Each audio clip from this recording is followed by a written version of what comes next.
Good evening. So today we are going to learn about grammar. So please focus here. Grammar में कुछ tenses होते हैं, उस tense के बारे में हम सीखेंगे. ग्रामर हिंदी में इसको कहते हैं व्याकरण. ओके, व्याकरण. इसमें 3 टेंस होते हैं, प्रेजेंट, पास्ट एंड फ्यूचर. कितने टेंस हैं? 3, प्रेजेंट, पास्ट एंड फ्यूचर. और उनके 4 पार्ट होते हैं, टोटल मिलाकर के 12 होते हैं, बट जो मेन है वो 3 टेंस होते हैं. ओके, तो चलो मैं लिख देता हूं यहाँ पे टेंसेस. टेंसेस का मतलब क्या होता है? टेंस का मतलब होता है काल. नॉर्मल अगर हम सिंपल वर्ड में समझे तो उसको कहते हैं समय. समय बोला जाता है. हमारी जिंदगी में 3 समय होता है. प्रेजेंट का है जो अभी हम प्रेजेंट में, जिसमें पास्ट हमारा जो बीत गया, फ्यूचर आने वाला टाइम. ओके, तो सबका हम बनाएंगे टेबल. ग्रामर का टेंस का टेबल बनाएंगे. पहला प्रेजेंट, दूसरा पास्ट, तीसरा फ्यूचर. ओके, तो पहला हमारा टेंस है सिंपल. सिंपल का क्यों आएगा? प्रेजेंट का सिंपल, पास्ट का भी सिंपल एंड फ्यूचर का भी सिंपल. तो इसका रूल क्या है? रूल देखिए, subject plus V1 plus object. Simple present tense में 2 रूल होता है.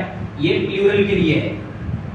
सिंगुलर के लिए subject plus V1 S ES plus object. जो हमने वर्ब में सीखा था कि वर्ब में हमें S ES कैसे लगाना है, तो यहाँ पे अभी उसका रिक्वायरमेंट है, यहाँ पे लगेगा सेंटेंस बनाने के लिए. ऐसे अगर हम पास्ट में देखें तो यहाँ पे आता है subject plus V2 plus object. ये V2 सिर्फ सिंपल पास्ट टेंस में आएगा और कहीं पे भी नहीं आता है. ऐसे हम फ्यूचर का भी देख लेते हैं. Subject plus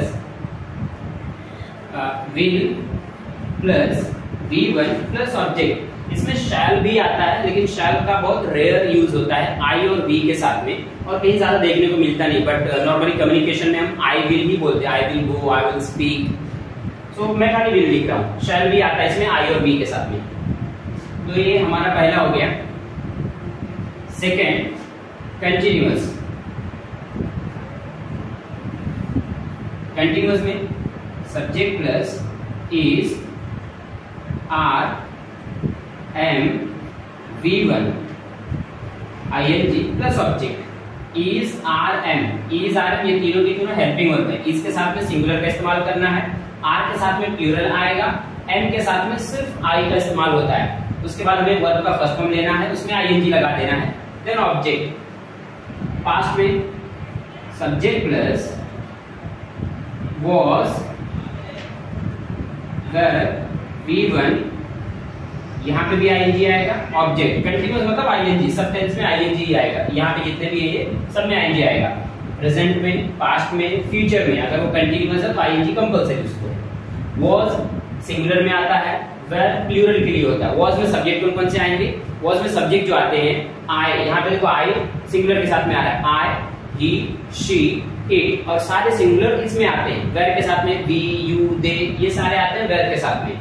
future subject plus will plus be V1 ING plus object. यहाँ पे भी ING रहता है, मतलब कंटिन्यूअस है तो ING सबको लगाना है. Next perfect. यहाँ पे subject plus have has plus. अब ये परफेक्ट है, तो परफेक्ट हमने वर्ब में सीखा था कि जब भी परफेक्ट की बात होगी तो वर्ब का थर्ड फॉर्म आएगा, देन उसको ऑब्जेक्ट लगेगा. अभी हैव क्या है? हैव आता है प्लूरल के साथ में. आई, यू, वी, दे, ये सारे प्लूरल में आएंगे. हैज के साथ में सिंगुलर आते हैं, ही, शी, इट. यहाँ पे subject plus had plus V3 plus object. यहाँ पे भी V3 आएगा क्योंकि ये परफेक्ट है. Subject plus will plus have been, V3 आएगा यहाँ पे भी. नहीं, यहाँ बीन नहीं आएगा, बीन नहीं आएगा यहाँ पे. यहाँ पे हमें लेना है डायरेक्ट V3 लेना है, देन ऑब्जेक्ट. ओके, अभी परफेक्ट कंटिन्यूअस.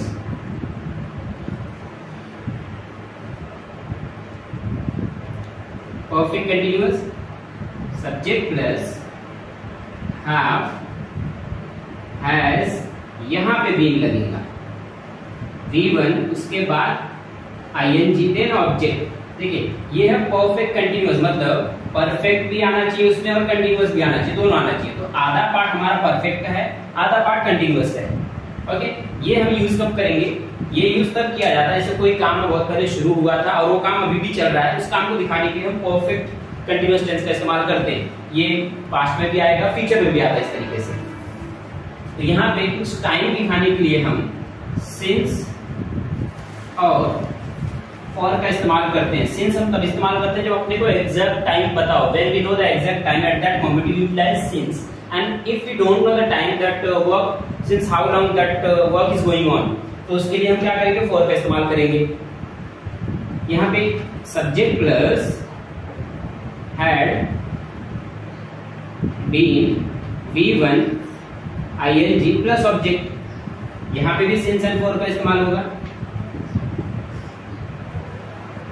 सेम जैसे इसको यूज किया जाता है वैसे इसको भी यूज किया जाता है, ये प्रेजेंट के लिए, पास्ट के लिए। जैसे इसमें एग्जांपल सेंटेंस, सचिन तेंदुलकर 20 सालों से क्रिकेट खेल रहे हैं।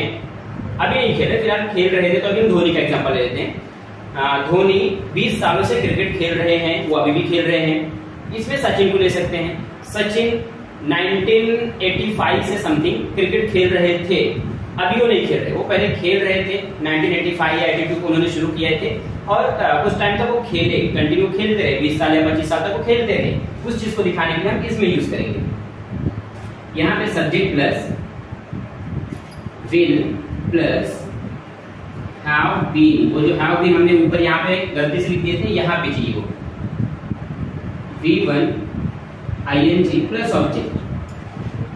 ये थोड़ा रेयरली यूज होता है बट इसको भी हम यूज कर सकते हैं। जैसे मान लो एग्जांपल, अभी ये पंखा चल रहा है तो मुझे नहीं पता एग्जैक्टली कब से चल रहा है, तो मैं अगर सेंटेंस बोलता हूँ कि ये पंखा सुबह से चल रहा होगा, that means I am making some estimations, exactly I don't know, but मैं एक एस्टिमेशन बना रहा हूँ कि भाई ये काम इतने टाइम से हो रहा होगा, दैट्स इट।